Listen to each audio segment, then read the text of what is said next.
ಈಗ ಅಷ್ಟವಕ್ರಾಸನ ಪ್ರಣವರು ಮಾಡ್ತಾರೆ. ಅದಕ್ಕೆ ಮುಂಚೆ ಅದ್ರದ್ದು ಸಂಕ್ಷಿಪ್ತವಾಗಿ ಕತೆ ಹೇಳ್ತೀನಿ. ಅಷ್ಟವಕ್ರಂದು ಅವನು ಗರ್ಭದಲ್ಲಿರುವಾಗಲೇ ತಂದೆಯ ಶಾಪದಿಂದ 8 ಅಂಗಗಳನ್ನು ಊನ ಹೊಂದಿ ಹುಟ್ಟಿರ್ತಾನೆ. ಅವನು ಸುಜಾತ ಮತ್ತು ಖಗೋಳ ದಂಪತಿಯ ಮಗ.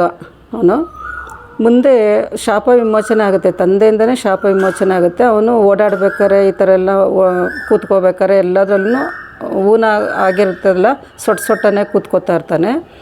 ಮತ್ತು ಅವನು ಮುಂದೆ ವಿದ್ವಾಂಸನಾಗ್ತಾನೆ, ಒಳ್ಳೆ ವಿದ್ವಾಂಸ ಅವನು. ಹಾಗೆ ಹೋಗಿ ಆಸ್ಥಾನದಲ್ಲಿ ಜನಕರಾಜನ ಆಸ್ಥಾನದಲ್ಲಿ ಗೆದ್ದು ತಂದೆ ಬಂಧಿಯಾಗಿರ್ತಾನಲ್ಲ ಅವನನ್ನು ಬಿಡಿಸ್ಕೊಂಬರ್ತಾನೆ. ಬಿಡಿಸ್ಕೊಂಡು ಬಂದ ಮೇಲೆ ಶಾಪ ವಿಮೋಚನೆ ತಂದೆಯಿಂದನೇ ಆಗುತ್ತೆ.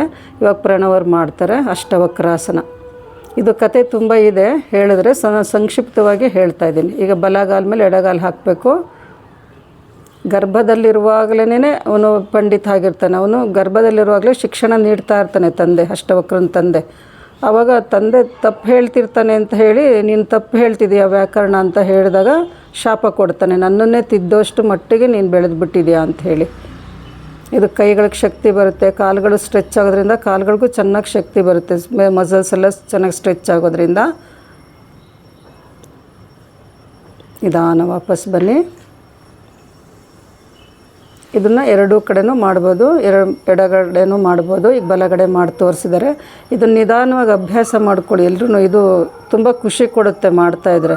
ಸ್ವಲ್ಪ ಬ್ಯಾಲೆನ್ಸ್ ಮಾಡಬೇಕು, ಶೋಲ್ಡ್ರ್ ಮೇಲೆ ಕಾಲು ಬರಬೇಕು. ನಮ್ಮ ತೊಡೆ ಭಾಗ ಬಂದಾಗ ಗ್ರಿಪ್ ಸಿಗುತ್ತೆ ಚೆನ್ನಾಗಿ ಸ್ಟ್ರೆಚ್ ಮಾಡೋದಕ್ಕೆ ಕಾಲುಗಳನ್ನು.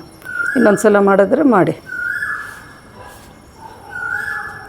ಬಲಗಾಲ ಮೇಲೆ ಎಡಗಾಲು, ರೈಟ್ ಲೆಗ್ ಮೇಲೆ ಲೆಫ್ಟ್ ಲೆಗ್, ರೈಟ್ ಲೆಗ್ ಮೇಲೆ ಲೆಫ್ಟ್ ಲೆಗ್ ಹಾಕಿದಾಗ ಏನಾಗುತ್ತೆ, ಗ್ರಿಪ್ ಸಿಗುತ್ತೆ ಚೆನ್ನಾಗಿ ಸ್ಟ್ರೆಚ್ ಮಾಡೋದಕ್ಕೆ. ಶೋಲ್ಡ್ರ್ ಒಳಗೆ ಹೋಗಬೇಕು.